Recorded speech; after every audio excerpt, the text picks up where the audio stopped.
Došla druga skupina tekma na 200 metrov. V konkurenci najboljših članic se Bažič sodeluje Car Nika Korasa. Nadalje pokaže Nika Korasa na veličine mašine in druge Car na veličine mašine.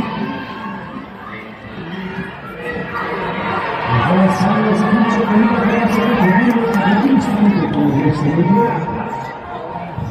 Čas za 9 cilje, to je čas na kuhu 20:36.